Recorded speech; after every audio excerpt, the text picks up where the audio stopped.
Hariom friends बंधुगण मु सुब्रत आपणଙ୍କୁ स्वागत करुच्ची मो YouTube channel Subrat Astro Odia YouTube channel को। बंधुगण आज आम जानिबा एही भिडियो रे जगन्नाथ मंदिरर रहस्य विषय। श्री जगन्नाथ मंदिर होउची बंगोपसागर कूल देशर पूर्व धार रे अवस्थित पुरी मंदिर एवं पर्यटन एक मिलन स्थली अटे, जहा ओडिशार राजधानी भुवनेश्वर ठारू 60 किलोमीटर दूर रे अवस्थित। पुरी देशर 4टी धाम मध्यरु गोटिए भावरे परिगणित हुए। स्थानीय विश्वास होउछि जे बहु वर्ष पूर्वे प्रभु नीलमाधव निजे नीलाचलाल पर्वत रे रहिथिले। दिने भगवान विष्णु राति रे स्वप्न रे राजा इंद्रद्युम्न को देखा करी कहिथिले जे नीलाला वाला पर्वत गुंफा भितरे मोर एक प्रतिमूर्ति अछि, जाहाकू नीलमाधव कुहाଯାଏ। बंधुगण एबे आमे जानिबा एही भिडियो रे जगन्नाथ मंदिरर कहानी विषय। नीलाचल पर्वत रे सावर वंश थिला, जहार मुख्य विश्वभासु प्रभु नीलमाधवंकर उपासक थिले एवं से मूर्ति को गुंफारे लुचाई रखिथिले। से गुंफारे तांको पूजा करुथिले। राजा इंद्रद्युम्न तांको दास ब्राह्मण विद्यापतिंक निकट को मूर्ति आनिबा दायित्व देइथिले। विद्यापति मुख्य विश्वभासुंक झियो को विवाह करिथिले।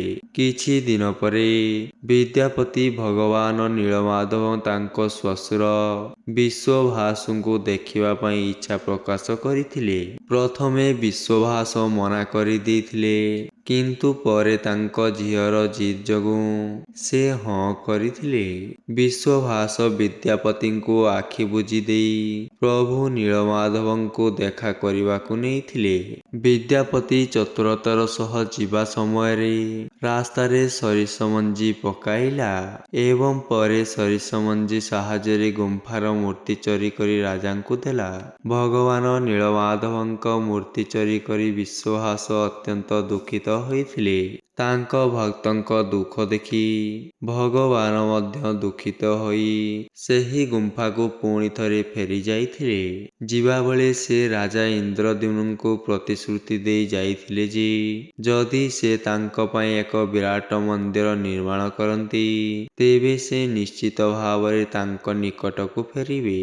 राजा इंद्रद्युम्न एक विराट मंदिर निर्माण करी भगवान विष्णु को मंदिर रे रहिबाकू प्रार्थना कले। भगवान कहिसंती जे द्वारका ठारू एक बड़ खंड समुद्र रे भासी जाई समुद्र रे भासी जाई पुरी रे पहुंची जाई अछि। तुमे एथिरु मोर प्रतिमा तैयारी करिबा उचित। राजांकर सेवक माने सेही खंड पाइले, किंतु एकत्र से माने एहाकू उठेई पारिले नाही। एहा परे राजा सावर वंशर मुख्य नीलमाधवंक जणे भक्त विश्वभासुंको सेही भारी खंड आनिबाकू अनुरोध कले। जेतेबेले विश्वभास भारी काठ उठेई मंदिर को आनिले समस्ते आश्चर्य होई जाइथिले। राजा इंद्रद्युम्न सेही काठ खंडरू मूर्ति तैयारी करिबा पई बहु कुशली कारीगरंको नियोजित करिथिले, किंतु सेमानंक मध्यरु केही काठर एक छेली मध्य रखि पारिले नाही। तापरे सृष्टिर देवता भगवान विश्वकर्मा जणे वृद्धंक रूप रे आसीथिले। से प्रभु नीलमाधवंक मूर्ति तैयारी करिबाकू राजांको इच्छा प्रकाश करिथिले एवं से 21 दिन मध्यरे से एकाकी मूर्ति तैयारी करिवे बोली तांको शर्त रखिथिले। केही तांको प्रतिमा तैयारी करिथिबा देखि पारिबे नाही। राजा खुशी रे तांको प्रस्ताव को ग्रहण करिथिले। वर्तमान लोकमाने कोठरी भितरु करत छेना एवं हातुड़ीर शब्द शुणुथिले। मझिरे महाराजा इंद्रद्युम्नक राणी थिबा राणी गुंडीचा कबाट पाखकू जाइथिले, किंतु कौनसी शब्द शुणी नथिले। से भाबिले जे पुरुणा कारीगर मरि जाइछंती। से चिंतित होई राजांको जणाइले जे भितरु कौनसी प्रकार शब्द शुणा जाउ नहीं। राजा इंद्रद्युम्न मध्य चिंतित हेले। ସେ ଏହି ଅବସ୍ଥାକୁ ଅଣଦେଖା କରି ସେ ରୁମରେ କବାଟ ଖୋଲିବାକୁ ନିର୍ଦ୍ଦେଶ ଦେଲେ। କୋଠରୀ ଖୋଲିବା ମାତ୍ରେ ବୃଦ୍ଧଙ୍କୁ ଆଉ କେଉଁଠାରେ ଦେଖିବାକୁ ମିଳିନଥିଲା ଏବଂ କୋଠରୀରେ 3ଟି ଅସମ୍ପୂର୍ଣ୍ଣ ମୂର୍ତ୍ତି ମିଳିଥିଲା।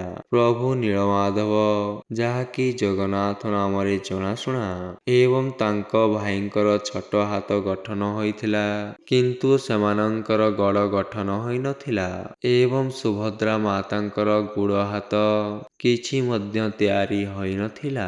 ଭଗବାନ ଜଗନ୍ନାଥ ତାଙ୍କ ସ୍ୱପ୍ନରେ ତାଙ୍କୁ ଦେଖାକଲେ ଏବଂ କହିଥିଲେ ଯେ ବର୍ତ୍ତମାନଠାରୁ ସେ ଏକ କାଠ ମୂର୍ତ୍ତିରେ ଦେଖାଯିବେ ଏବଂ ସେ ତାଙ୍କର ଭକ୍ତମାନଙ୍କୁ ଦର୍ଶନ ଦେବେ। ରାଜା ଇନ୍ଦ୍ରଦ୍ୟୁମ୍ନ ଏହାକୁ ଭଗବାନ ଜଗନ୍ନାଥଙ୍କ ଇଚ୍ଛା ବୋଲି ଭାବି ମନ୍ଦିରରେ ଏହି ଅନନ୍ୟ ପ୍ରତିମୂର୍ତ୍ତି ସ୍ଥାପନ କରିଥିଲେ। ଏହିପରି ସେହି ଦିନଠାରୁ ଭଗବାନ ଜଗନ୍ନାଥ ଏବଂ ତାଙ୍କ ଭାଇ ଏବଂ ଏହି ରୂପରେ ସାରା ଦେଶରେ ଭକ୍ତମାନଙ୍କୁ ଦର୍ଶନ ଦେଉଛନ୍ତି। ବନ୍ଧୁଗଣ, ଭିଡ଼ିଓଟି ଯଦି ଭଲ ଲାଗିଥାଏ, ଭିଡ଼ିଓଟିକୁ ଆପଣମାନେ ଲାଇକ୍, ସେୟାର ଏବଂ ସବସ୍କ୍ରାଇବ୍ କରିଦିଅନ୍ତୁ।